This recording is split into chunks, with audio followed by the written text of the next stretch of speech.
Hello दोस्तों, मेरे YouTube channel पर आपका स्वागत है। जैसा कि आप लोगों को पता है, मैं कुवैत में रहता हूँ, नौकरी करता हूँ दोस्तों। अल्हम्दुलिल्लाह बहुत अच्छे से हूँ।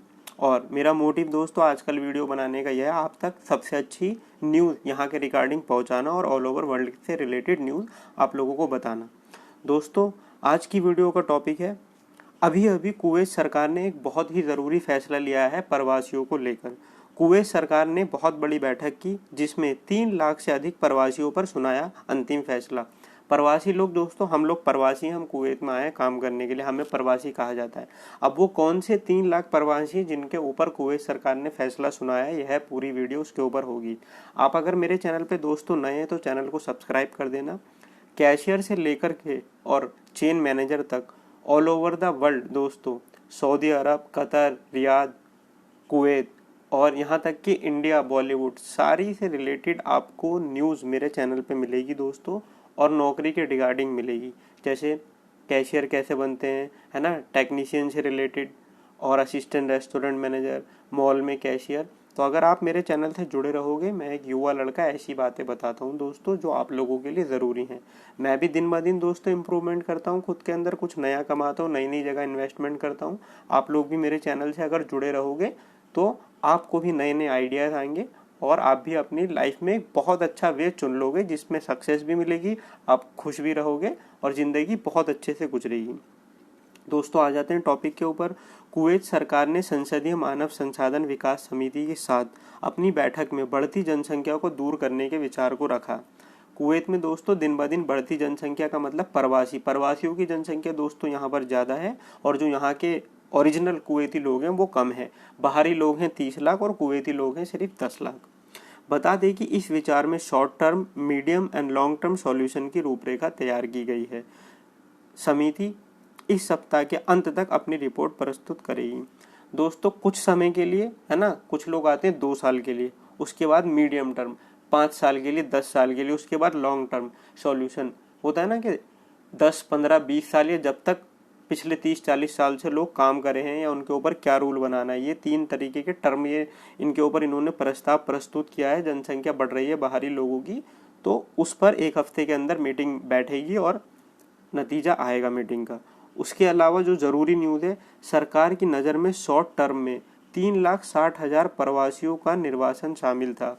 शॉर्ट टर्म में सरकार यह चाहती थी कि 3,60,000 प्रवासियों को निकाला जाए, मतलब निर्वासित किया जाए उनको यहाँ से, क्योंकि एक तो ये बहुत बड़ा बीमारी आ गई है दोस्तों, जिसकी वजह से हर कोई परेशान है।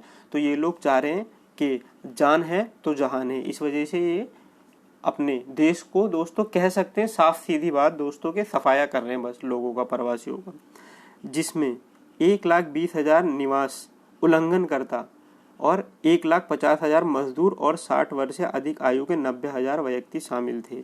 शॉर्ट टर्म में इन्होंने 3,60,000 लोगों को डिसाइड किया था कि इनको निकालेंगे, जिसके अंदर 1,20,000 तो ऐसे हैं उल्लंघन करता, मतलब कि फेक आईडी यहाँ पर बना रखी है। फेक आईडी तो खैर नहीं बनती, कहने का मतलब है फेक वीज़ा वगैरह से वो लोग यहाँ पे रहते होंगे। कंपनी ने निकाल दिया, उसके बाद भी ना तो अपने देश जा रहे और ना कुवैत छोड़ रहे, उल्टी सीधी हरकतें कर रहे हैं। क्योंकि देखो दोस्तों, किसी भी देश में किसी एक सिंगल व्यक्ति को ढूंढना बहुत बड़ी बात होती है। और मैंने आप लोगों को बताया कि कुवैत के अंदर दोस्तों 30 लाख बाहर के लोग ही रहते हैं। तो अगर एक बंदे को ढूंढने के लिए कुवैत की पुलिस लग जाएगी, और जैसा कि इसमें बताया 3,60,000 में से 1,20,000 लोग उल्लंघन करते हैं, तो एक एक करके ढूंढेंगे तो ये पुलिस ही पागल हो जाएगी यहाँ की। इसलिए दोस्तों अब ये बहुत ही सतर्क हो गए हैं और कठोर कदम उठाने लग गए हैं। 1,20,000 ऐसे हैं जो उल्लंघन करते हैं, कागज़ वागज नहीं बनवा रखे हैं, अभी भी रह रहे हैं। 150 मजदूर लोग हैं, 150 कहने का मतलब है 1,50,000, और 90,000 ऐसे व्यक्ति हैं जो 60 वर्ष से आयु के, उनको इन्होंने निकालना था शॉर्ट टर्म में। अब आगे की बात, medium and long term solution के रूप में सरकार ने जनसंख्या कम करने के लिए रणनीतिक दिशा और कार्यक्रम निर्धारित किए, जो कुछ अनुमानों पर आधारित है।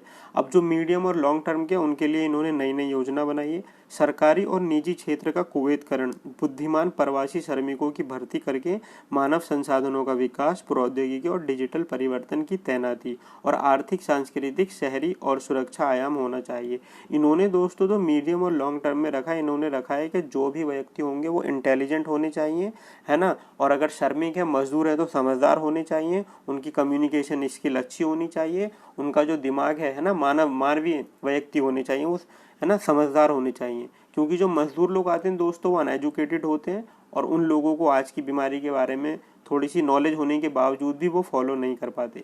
एक जगह ग्रुप में इकट्ठा होना, 10-12 लोगों का होना, विदाउट मास्क वगैरह होना, इस वजह से अब ये समझदार लोगों को, इंटेलिजेंट लोगों को हायर करने की सोच रहे हैं जो कुवैत में लॉन्ग टाइम तक रहेंगे। सरकार ने कुवैत में समुदायों को वंश व्यवस्था के अनुसार वितरित करने की आवश्यकता पर ध्यान केंद्रित किया गया था ताकि एक समुदाय न हो। अच्छा, सरकार ने यह भी कहा है कि दोस्तों एक ही तरीके का समुदाय ना हो, है ना, कि ये ऐसा नहीं है कि अगर 30 लाख हैं तो 30 के 30 लाख इंडियन हो गए, 30 लाख हैं तो 30 के 30 लाख पाकिस्तानी आ गए, 30 के 30 लाख बांग्लादेशी आ गए या फिलिपिनो आ गए या मिस्री आ गए। तो इन्होंने थोड़ा थोड़ा सबको रखने की कोशिश की थी। अच्छा, समिति के सदस्य ओसामा अल शाहीन ने कहा है कि सभी खाड़ी देश अपने श्रम बाजार में 82.4% के साथ प्रवासियों की बढ़ती संख्या से परेशान हैं। जितने भी खाड़ी देश है ना दोस्तों, उसमें से हर 100 में से 82% लोग बाहर के काम कर रहे हैं। इसका मतलब अरब देशों के जो जेन्युइन बंदे वो बहुत थोड़े से हैं, क्योंकि दोस्तों अरब देशों में पेट्रोल आता है, इस वजह से यहाँ के लोग काफ़ी अमीर हैं और यह लोग एक तो नौकरी वगैरह नहीं करते ज़्यादातर जो लोग होते हैं, और इनके पास पैसा ही इतना होता है कि ये हर काम के लिए बाहरी लोगों को बुलाते हैं दोस्तों। इसकी वजह से ऑलमोस्ट एवरेज हर खाड़ी देश के अंदर 82.4% बाहर के मजदूरी काम करते हैं, जो कि बहुत ही बड़ी समस्या है। ये पूरा के पूरे ज़्यादातर खाड़ी देश हम बाहरी लोगों पर टिके हैं। 82% मायने रखता है दोस्तों, सिर्फ 18% लोग इनके हैं, तो 18% लोग 82% लोगों का काम किसी कीमत पे नहीं संभाल सकते। यानी कि इन लोगों का हम लोगों पर टिकना ज़रूरी है, और अगर नहीं टिकेंगे तो इतना कर सकते हैं कि मजदूरों को निकाल के एजुकेटेड लोगों को हायर कर लेंगे। तो ये इनके लिए बहुत बड़ी समस्या आके खड़ी हो गई है इस समय। बता दें कि 15 वर्षों 2005 से 2020 में कुवैती जनसंख्या 55% थी, वृद्धि दर 55% थी उनकी, जबकि जनसांख्यिकी पर सरकारी रिपोर्ट के आंकड़ों के अनुसार प्रवासियों की वृद्धि इस अवधि में 100% तक पहुंच गई। देखो दोस्तों, 15 साल के अंदर 2005 से 2020 तक जो कुवैत की जनसंख्या वृद्धि थी वो तो 55% ही बढ़ रही थी, मतलब है ना, कि 100 कुवैती हैं तो इन 15 साल में और 55 आ गए, यानी कि 155 हो गए। लेकिन वहीं बाहरी प्रवासी जो 100 थे तो उसी 15 साल के अंदर दोस्तों वो 100 और आ गए, तो कुवैती तो 100 से 155 तक पहुंचे, और जो बाहरी मजदूरी काम करने वाले कुवैत के अंदर थे वो 100 से 200 हो गए। तो यहाँ पर दोस्तों ये इनको बहुत ही सता रही है, और मुझे ऐसा लग रहा है कि ये जो 3,60,000 के ऊपर एक हफ्ते के अंदर निर्णय आना है, ये निर्णय अच्छा नहीं आने वाला है दोस्तों। जो भी यहाँ पर 1,20,000 इन्होंने फेक आईडी वाले लोगों को बताया है, फेक लोग जो हैं उनको निकाला जाएगा और किसी भी कीमत पर रखा नहीं जाएगा, क्योंकि ये बीमारी कोई मजाक नहीं है।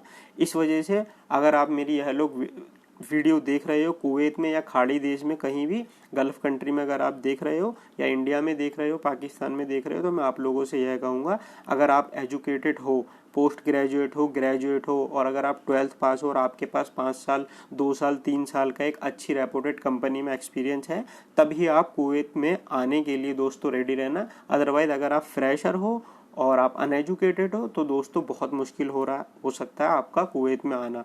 आप इसके अलावा किसी दूसरी कंट्री या कोई दूसरी कंट्री या अपने देश के अंदर ही कोई दूसरा नया व्यवसाय चुन सकते हैं, आपकी अपनी कंपनी चेंज कर सकते हैं दोस्तों।